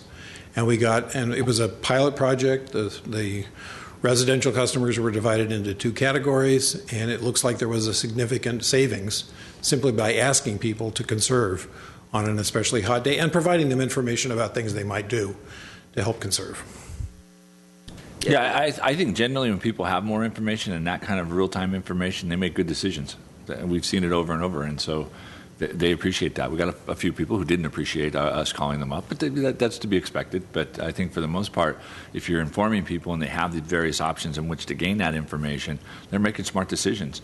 You know, whether it's how they manage their load that day on a hot day, or the kind of appliances they buy, the kind of the way they remodel their house, the insulation, all of those type of things. So we feel, and as Lon said, Craig will talk a little bit more about it. We feel the more information we can get out to people on that, they're very responsive and they use it wisely. And as we all know as customers, it translates into dollars and cents. So there's no better motivation than that. Well, especially if they know that being on a TOU rate, they'll be able to save money. And now with smart meters, I think that goes a long way to educating customers that they can save money. Mm-hmm. So I would be supportive of just having mandatory TOU rates until they opt out. And so, but then to show them how much they could save if those TOU rates actually go into effect. One of the things we wanted to look at. So, one of the objectives of this IRP is to look at, as Lon said, we could have looked at a lot more things, but is to look at a wide range of options in the various aspects of what it is we need to do for the future, and then make a decision from there. Right, because the whole presentation is great. I enjoy all the different megawatt plans, but the actual customer impact doesn't go down until we talk about TOU rates. I mean, how customers can save money. We can have a lot of discussions about different supply sources, but it's actually, we're here for the customer, making sure that they have enough supply, they don't go through blackouts or brownouts, and they save money. So, I mean, that's... Well, yeah, this is all for the customer. So our power supply is critical. It won't be worth much money if we can't get it to you. So it starts from there, and as we go all the way through the process. So this is as the name states, an integrated resource plan. So we hope we've covered all the bases. I think we have. Lon and his staff have done a great job. We've been very lucky with the consultants that we have on board. So I think we're in for a real thorough report, and then we'll be able to see where we go from there in the future. Okay. John, go ahead. A couple of questions for you. Thank you for the background. Love some of the stuff, including the shoal concept. So this is a longer-term plan, right? 20-plus years. I didn't see anything in the plan with respect to storage. Is storage still too much on sort of the research and design phase in order to have practical application in this type of a plan? Quite to the contrary. We're actually looking at storage options through the IRP. We specified that the consultant look at what we call grid scale storage. So this is something out on the transmission system, substation scale, and behind the meter scale. And then we're also looking at storage in the near term, in addition to help manage our interconnection with Los Angeles, less expensively than what Los Angeles might try to charge us. So we are looking at storage, absolutely. Okay, great. Yeah, I look forward to seeing more on that. And then also with your concept of the interconnection with the ISO, are there other municipal utilities in the state that have taken that route, and if so, or are there insights we can glean from those experiences? The particular type of interconnection that we're talking about here might be different enough from what other utilities have done that it would be hard to predict. For example, Pasadena is electrically and financially inside the ISO. Glendale is not. We have connection points with the ISO where we can do business. Some utilities have decided in Northern California to leave the ISO financially and electrically because it became too expensive. So we're very wary of getting too much of a commitment to the ISO specifically. We have looked at it in the past. We've considered the options. We abandoned that effort a few years ago. The option that we would get here is just a physical interconnection that would allow us to buy and sell, as we do have today, but it would be another point of interconnection with more capacity than we have today. And we're having some difficulty maintaining our rights with vis-a-vis Los Angeles today to get to the ISO. Very good. Thank you. I just have one last question, if you don't mind. The previous question that President Chan brought up earlier was the forecast of the loads. Because I was thinking about storage and additional supply. Will your plan incorporate any new electrical sources like electric vehicles? Potentially more electric vehicles will come online in Glendale, and potential charging stations so that we can have easier access to these charging stations? Yes, it does. The forecast that I showed you earlier in the baseline, so in the solid line next to the top, there is a certain penetration level of new EVs that's assumed in there that takes into account the cost, the expected technology, the expected cost of the cars, the popularity of the cars, the tastes that people might have for electric vehicles versus other kinds of vehicles, and that's all embedded in the load forecast at this point. Assuming charging would take place at the people's home or maybe at charging stations? Both. that Glendale will put in? I would have to go back down into the details of the analysis to answer that question accurately. I'm not sure what was assumed on that specific issue. That we haven't discussed it. We'd like to look at both, Yeah. and I think that's what we are looking at. But we'll confirm, and that includes distributed generation, right? Too, Lon, we're looking at that. Yes, we're looking at the likelihood that, or the number of megawatts of additional rooftop solar that we might get through the city. We're actually working on that this week with the consultant, trying to figure out what the right assumption is for the maximum penetration rate for solar on the rooftops and how quickly we would get there. Okay. That's it. Thank you. Actually, I've got. Oh, sure. Sorry. First, I want to apologize to all my colleagues here that I was so tardy to the meeting here. I had some other business in my day job. So I just wanted to touch base on some of the decisions from the spring 2015 decision slide. So if memory serves, this is an RPS compliance year, which will require us to report on our progress at achieving RPS goals. Correct. Where are we at with regards to the state requirements? We're compliant. Beautiful. Then I don't have to ask my follow-up about what CEC will do if we're not. What's happening at IPP? I'll tell you what. I have made a couple of other commissioners have asked me, and at this point in time, it's a legal matter that's under consideration by the City Council. But I can provide you with some level of verbal update on that. That's fine. It's not. Yeah. At this point, it's a closed session issue. Understood. With regards to the transmission interconnections at the ISO and LADWP, this is more of an observation than anything else. It probably makes sense to invest in both because having that leverage to go to one over the other, knowing that we're in LA's balancing authority, but then also investing in a stronger tie to the ISO in order to give us some options in the event that we do need to import power from other sources is probably the best approach, although it may not look cost effective in the short term. Well, we have a couple hundred megawatts of import rights today, and they are relatively inexpensive, that is relative to new import rights. So we're not looking at abandoning any of those existing rights today. Sure. The question is, if we need more in the future, where's the best place to get it? Is it more of the same kind? Because if we move from, if we buy or rent more transmission from LA, it's going to cost roughly 10 to 20 times what it costs now. So we could make that step, or we could build something, or maybe some combination of the two, right? And then one last point on the storage. Have you considered thermal storage? I know there's a vendor here in Glendale called Ice Energy that stores electricity in the form of ice generated at night. Is there any consideration into investing in something like that as a way of sort of also smoothing out our RPS objectives, because then you can go and procure a lot cheaper wind, which doesn't really blow where we need it to and doesn't really generate power when we need it to at our peak, but could complement a thermal solution where you're drawing from the grid at night. We, of the three storage technologies that we asked the vendor to look at, one of them is behind the meter, and the ICE technology is the prime candidate for behind the meter.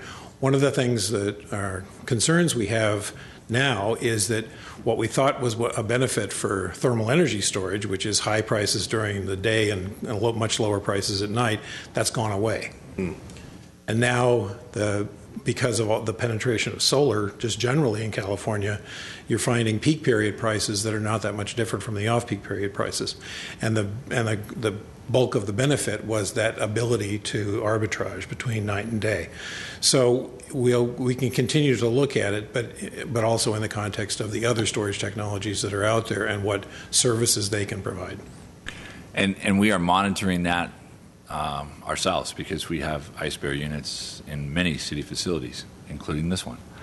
So we're able to see that the benefits of that from a customer's perspective as well, also from a maintenance perspective, and that's also interesting too. So that's given us a better indication of how this technology works, and has made us think long and hard, in addition to what Lon has said about pursuing that further. But it is something that will be looked at. Like I said, we wanted to look at as wide a range of options as we could. That's it. Thank you so much. Thank for you. the update. Next item, please. 4B, utility modernization update. Mr. Keenan is going to skip up to the podium here. He's a pretty happy guy. We're getting close to closing out our Department of Energy grant. Before Craig gives that presentation, I just want to compliment him and his staff. This was something that when I came to the utility, I took a pretty hard line on, and we wanted to get this done. We had electronic meters in place and not a whole lot more. We had a lot of different things going on at the time, a lot of irons in the fire, if you will, and at various stages. But, I had indicated we need to start making progress on that. And you can see in the last two years especially that progress that we've made from going live to our billing system to a variety of customer-friendly, interactive applications that they're using up to and including mobile apps and smartphone apps that we're working on now. We just finished our pilot program for our voltage regulation program, and it turned out to be really successful. So Craig and his staff have done a great job, and after a couple of requests for extension, we hope to finish this DOE grant in March, get that part of it behind us, and then move forward. So with that, I'll let Craig give you the update. President Chan, Commissioners, Craig Keenan, Business Transformation and Marketing Administrator. And as Mr. Zern had said, I'm going to give you an update of the DOE project and then talk a little bit about future projects we're looking at. So in terms of the DOE project itself, okay, so the project phase ends March 2nd of this year, which means that's our last day that we can claim cost towards our obligation. We do have a reporting obligation that will go on for another year to March 2016. Our obligation is $51.3 million. As of December, our expenditures are $50.4, so we're about a little under $1 million remaining, and then we have the 2 months to report that. I think we're going to get there. So DOE dollars received just under $20 million. CEC dollars received about $660,000. We have about 330 we're going to try and get out of them here in the next couple of months. So the net cost to the city to date is about $30.8 million for the $53 million project. As far as work completed, as Mr. Zern said, we installed 100% of the meters. We have our meter data management system in place. We did a number of city IT upgrades. We're continuing to do those kinds of things.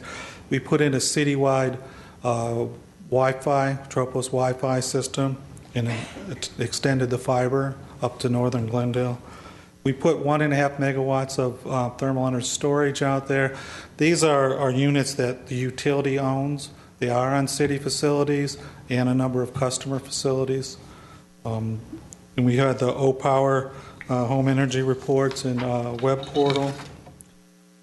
Lon had mentioned behavioral demand response pilot we did with O-Power last summer. That was we did 3 events. I don't have all the details with me, but they were highly successful. Customers really, the majority of them, 85-90%, really loved the program. We did have a few complaints. There were some things in the newspaper. But I think if you really look into it, their issues were growth and other things, not necessarily the program. We have the in-home display pilot.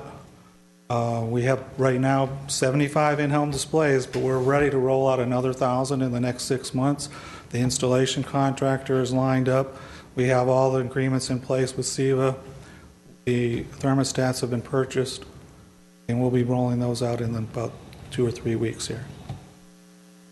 As I mentioned, fiber. We added fiber up to North Glendale. We started our mobile MyConnect pilot program with smart utility systems. I don't know if you guys, any of you have participated in that pilot. We rolled it out in December. We have just over 1,000 people signed up. We did have a small issue with the registration because of cybersecurity issues. We made it a little bit more difficult to register than I think we had to, and we're upgrading that or changing that right now to make it a little easier, and then we'll really push the enrollment into that. Mr. Zern mentioned the conservation reduction pilot. That is a really interesting program. It takes voltage data from our AMI meters that we put out there. We ran this pilot on one feeder, it's about 3,800 meters. And basically you get 30 or 40 bellwether meters along the feeder, and you try and keep that voltage at around 118. And it automatically adjusts the voltage at the load tap changer in the substation. So it's just constantly keeping it a constant voltage. And in about 38 days, at one feeder, we saved 85 megawatt hours. So if you put that on 60% of our feeders, that's a lot of savings. And that's direct savings for the customer and reduced power purchase costs for us. I believe Lon sent me an email a few weeks back that said the avoided cost is about $63 a megawatt, so a megawatt hour. So it's pretty good savings there. The other good thing with the program, it can act like a governor on your system. If you have remember back when we had the fires on the hills and the transmission lines, and we were worried about power in the city, you can actually turn the voltage down once it's on all our feeders and regulate the voltage. And so bring it down from 118 to say 114 or 115. People will still have power, but then you're giving yourself a cushion even on those hot days. So it's a pretty neat project. The other thing we're looking at right now, we're rolling out our meter data analytics program, our outage management program with UISO and ACS. The meter data analytics will let us look at non-technical and technical losses using the meter data. The OMS DMS, outage management, distribution management system, helps us monitor the system and recover from outages. We're upgrading our OpenWay and operational reporting system. We're going to higher level 3.9. But actually, we need to upgrade this system in order to support these other programs. That's why they're all going to come on pretty much around the same time once we get that done. We're also finishing up on our data warehouse. We need the data warehouse to store the data. I mean, right now, there's a lot of technical kind of things, but we have our meter data management system where most of the data is stored in there. But then that slows the system down. You have to have a data warehouse. You offload it there. So you're doing all your operational stuff with the warehouse, and you then free up the meter data management system. So we'll be having that done in the next month or so as well. Future projects, we want to go full scale with the mobile platform. Expand it. Right now it's up to 2,000 residential. We'd like to expand it to all residential. There's also an option for commercial customers to have a mobile smart platform type application. Same with the conservation voltage reduction program. We want to go full scale with that. We have to upgrade our enterprise edition MDM here in the next year or two. And then other programs like business intelligence program. We need to have software to make sense of all the data we have, so we can help with business decisions in more real time. Help with when we come here and we give you KPIs, and there are a lot of them are manually calculated. Why not automate as much as we can, and we'll just have that information daily. You don't have to wait quarterly to get it. And then also an electric asset management program and a mobile workforce management program. Well, that's pretty much the update. If you have any questions. Wow. It was a long list. Yes. I might say that the past 5 or 6 years have gone by really fast. So my first question is about these reportings that you do up till 2016. Can we see some of those reports? Sure. We've never seen any of the reporting. They're kind of boring reports, but we can show them to you. They're providing sure. Progress, right? Progress yes. And status. You might be more interested in we're putting together a report for the CEC that summarizes the whole Okay. Well, we can see like a more high-level, kind of a Sure, summary one. we can do yeah. That'd be interesting to me. So it's going to end 2015, and you went over the future modernization projects. That all sounds great. So we will not get any additional funding, and these additional projects that you mentioned, have we looked into the amount of manpower that's required and budget that's required or anything like that for these additional ones? All of those will be reviewed like every other program or project that we have. So it's just that the DOE portion of it will end, and we'll retire that grant. We'll continue to look for other grant opportunities if they avail themselves to us. But the modernization effort won't stop. We'll continue to move forward with that, both in Craig's shop and in the electrical services side of things, where we go out to the grid and the substations and do those kind of upgrades as well. So they'll be part of the regular budget process. That's when we would include those. You'd see those come up in probably the maintenance and operation budget somewhat, and the capital budget as well if it's specific projects. And we actually have we have segregated those type of projects within our budgeting process, so you can see those directly. They're not tied into the electrical services or the power plant. We separate those and then talk about those individually as part of the overall modernization effort. Mm-hmm.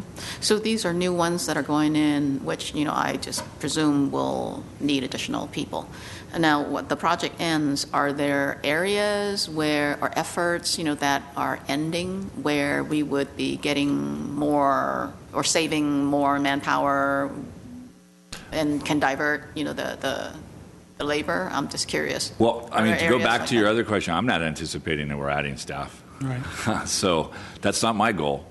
So to the extent that these programs go in place, and they're mostly automated systems that once put into place are then customer interactive, we're not looking at a whole lot, if any, more staff to come on board. Mm-hmm. The cost will be mostly that to buy the software, to put the application in place. Mm-hmm. There are occasionally times when you need to retain a consultant for a period of time as you transition and implement, but I don't see us adding staff for these programs. Mm-hmm. And at the current time, for instance, we have these reports, the O-Power AMI report, I'm just naming as one example, and there are other programs that you have too. We're not looking at ending any of those, right? So each program will be evaluated to its value to the customer and to us. So it could be that we change. It could be we say that one is not really effective, and so we're going to move on to something else. Mm-hmm. But we're not ending anything simply because the grant's ending. Right, and so we have obligation to provide reports to 2016, and after that, there isn't anything else we need to do? Not for the DOA. No? Okay. But we'll continue to generate reports and put data together. Mm-hmm. So these modernization updates that you will be getting, we can make them a little more robust in the way of statistics and detail. But we'll continue to monitor that ourselves, even though it's not required through DOE. It will be useful. Mm-hmm. Okay, great. Thank you. Question for a great job.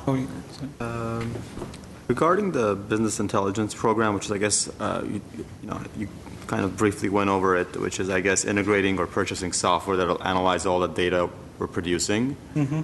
Have you guys actually looked into that, or is that a future plan, or are there programs you're considering right now? We actually, 2-3 years ago, we did do an RFP, and we looked at a number of companies. The one that I remember that was the cheapest and most robust was a company called Pentejo. It was a web-based application.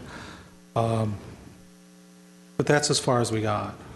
This is for internal use, right? It would be for internal use. It would be for management and the likelihood is we would probably go back out to get RFQs or RFPs. I guess the question is it really a software play or is it a data scientist play, which is employing a data scientist or outsourcing to a data scientist that will actually crunch the information and make sense of it. I feel like with software, you're going to a certain degree, restrict yourself to, what is already predetermined versus with an actual individual who can take a look at data and start making decisions or dive much deeper into the data and recommendations? My familiar with the Penteo is limited, but it has a significant, robust capability to pick the data, cut and dice all the data in any way you want to do it, so you can make intelligent decisions based on the raw information. And so, okay, when you guys get into that phase of looking at companies and costs and whatnot, I think it would probably behoove you as well to take a look at outsourcing that to a analytics, to a data house or a data scientist consultancy, or potentially bringing somebody in, which is very expensive. I understand. I mean, a data scientist is extremely expensive these days, especially the good ones that you want to hire. There are actually certain crowdsourced type platforms where you can actually have somebody come and take a look at the data and analysis at either some sort of a bonus, or not necessarily employ them, but have them take a look at the data and come up with suggestions, either for free or for some sort of a grant or whatnot afterwards. So there's a lot of data that's being generated. I think taking a look into it is a whole different thing. Oh, yes. Making sense of it. So I think you should take a look at more options than just looking at software. Sure. That's my only recommendation. No. Any other comments, suggestions? Thank you very much. Next item, please. 5, oral communications. No oral communication. Next item, please. 6, agenda forecast. Skip C. Madam President, we have put our forecast together for the coming year. Right away on 3/2, we will add a drought rate report. Yes. For everyone. And then we've got our what I call our ongoing updates on a quarterly basis from the variety of different subjects. The strategic plan is one that is a bit new. If you recall, we were formulating our new strategic plan. We finished with that. So we'll bring that to you on a quarterly basis with an update. We will have the red, yellow, green updates. We've also rolled, if you recall, the KPIs, which is the council key performance indicators. We've rolled that into the strategic plan. They're associated with each other, so you'll get that presentation all bundled into one.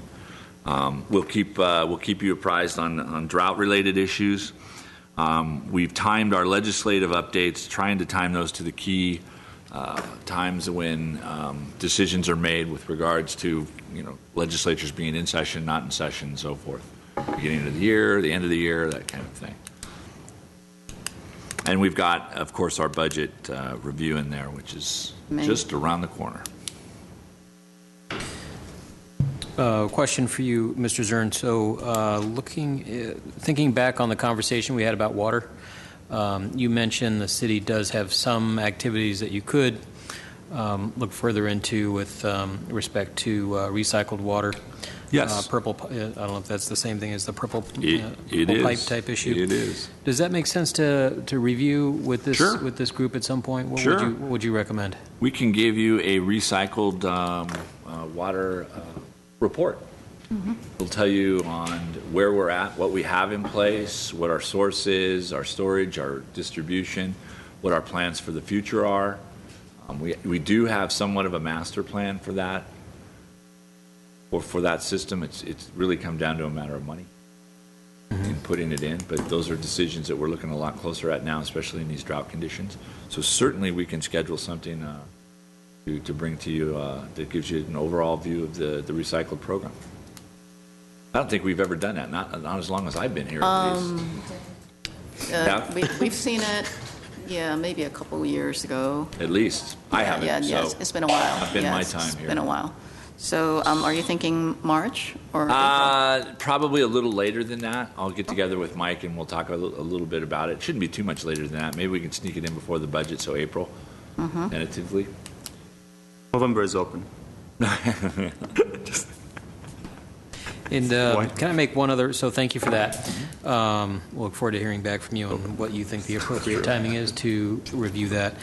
And one other thing I think would be helpful, if it's appropriate, is to include the names of the presenters on the agendas. So this kind of goes beyond the agenda forecast, but the actual production of the agendas, so that we'd see it's Mr. Peters or Mr.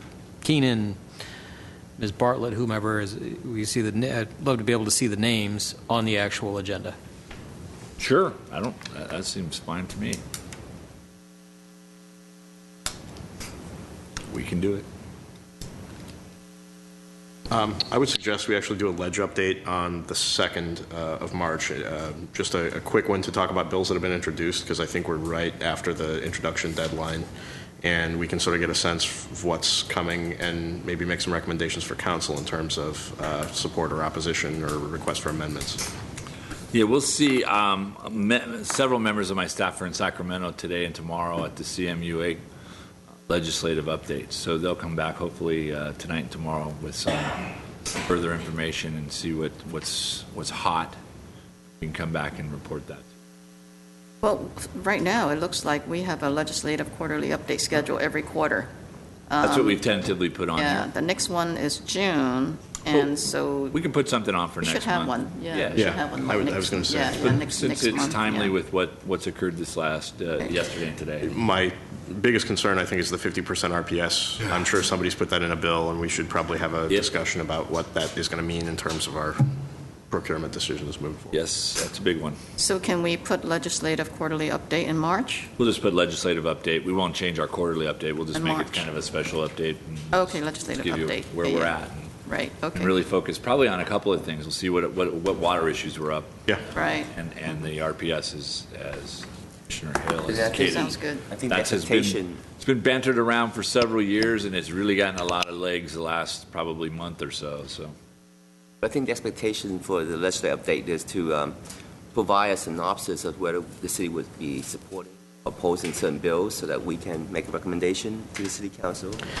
I would characterize it as opening up a dialogue Yeah. for us to make some suggestions, because it doesn't really make much sense for us to oppose a freight train running down the tracks that's going to run us over anyway. If this has got legs and it's going to go somewhere, we may want to just start engaging with the legislature in providing some language or some amendments or some recommendations on how they might implement that at the state that would soften the blow for GWP if it's a challenge for us. And I think we had agreed, Ms. Godinez can correct me if I'm wrong, I think we had agreed that those legislative updates, there would be a mechanism if you so desired to make a recommendation to council to support something. So it's really an update. If something in there piques your interest, if something you would like to convey to council, we'll include in the package your ability to do that, and we'll pass that on to the council. And certainly not limited to RPS. I mean, there's a panoply of issues that we might want to talk about. Absolutely. We'll give you the full gamut. I'm just thinking at this point in time, probably water and the RPS issue are pretty hot. We'll see. Is there currently a list of bills where the city or CMUA is taking a position on that we can look at and review? Actually, we have SCAPA is the organization that we usually rely on, because that's like-minded utilities. We can give you the CMUA as well. And if there's any federal legislation that impacts us, which it does in most cases, but really it's kind of the state legislation that has the bigger impact right now. Outside of security issues on the federal level, and anything to do with greenhouse gas and reduction of coal-generated electricity, but usually in most cases, the state of California either meets or exceeds whatever the federal government's asking for. So it's California legislation that really becomes critical. But SCAPA is puts out a good list, and we have our analyst that goes through that, so we'll bring that out for you as well. And then the only other issue that I might raise, if there's any desire to hear anything about it, is the water bond, and where we might participate in applying for water bonds. Every pot of money for groundwater remediation, anything like that, is competitive. So we might want to prioritize where we would put our most of our energy in terms of applying for those water bonds. We can give you an update on that as well. I think that would be good to go in April with the water conservation update, as well as the purple pipe update, the reclaimed water issue. So we can combine all that, because then we combine with the bond discussion where we should maybe invest in the reclaimed water infrastructure. Which we have. We made that effort. We were not successful in the past bond. So that's April. Put a lot of shovel-ready projects out there for consideration, and we weren't fortunate. Unfortunately, we did not get any. Can we reapply to a different... As many times as they allow us to, you certainly can count on that. Okay. Anything else? And I have just one last thing. For the July meeting, the last item there shows annual consumer confidence report. Is that like a customer satisfaction report?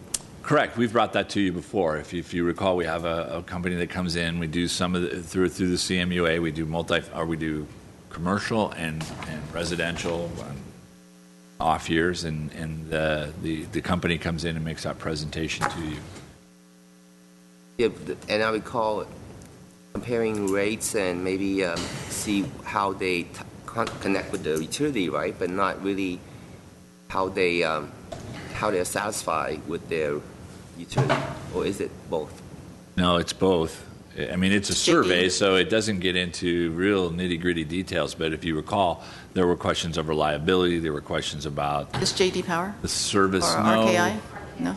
RKS. RKI, yeah. Is the company that yeah. does it. I do recall the discussion is, Yeah. are we providing a representative sample of the population in that survey, just to show that a cross spectrum of our customer base are represented in the survey? And I think the demographics back then wasn't really skewed towards that representative sample. Well, and that was a difficult question because then we were getting into hand-picking, the demographics, and that was a little difficult for us. But I think we made some tweaks to it, and we'll bring that back to you. I think we made suggestions that we can be zip code based, where we still can be anonymous and maybe get a group of people in South Glendale versus a group of people in North Glendale, for example, so that it still can be random but more representative.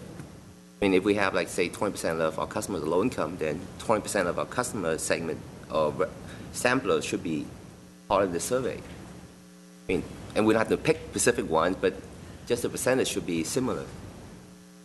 Yeah, we'll take a look at that. It's just I'm very leery of us manipulating the data and being accused of manipulating the data in any way. So random and very random makes a lot of sense to me. So I want to, and that's the caution that we, I think, presented to the commission the last time we talked about this last year, is the fact that we try to keep it very random. We try to keep our hands out of it. Ms. Baye was talking about how she turns the data over. It's very raw. It's not filtered or screened or anything like that, so somebody can say one way or the other. We've tweaked it so that we get good results. As you recall, as we went through periods of rate adjustments, people weren't necessarily real happy, and our customer satisfaction wasn't what I would call stellar the last time. So we want to work on getting that and building that up.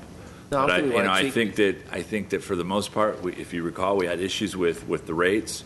But we did have a lot of positive comments about reliability, about responsiveness, about the work crews both in the field and those in the office. So those were positive, made me feel good. But people are reacting to their rates going up, and that's to be expected. So when RKS comes, have they started that already, Tammy? They have started the process already. So they can go through how they've put this whole thing together. But to the extent we could incorporate some of the comments we got from the commission last time, we did try to do that. Yeah, I think it's mainly demographics and making sure that it's a representative of our customer base. I think that was the bottom line. I mean, we don't want to skew the data anyway or maybe impact the results, but we want to be random, but enough where we know that it's legitimate, that it does represent our total customer base and not just a small percentage. Okay. Anything else? No? Okay. Next item. 7, adjournment. Motion? Second. I'll say aye. Aye. Aye. Okay, meeting's adjourned. Thank you.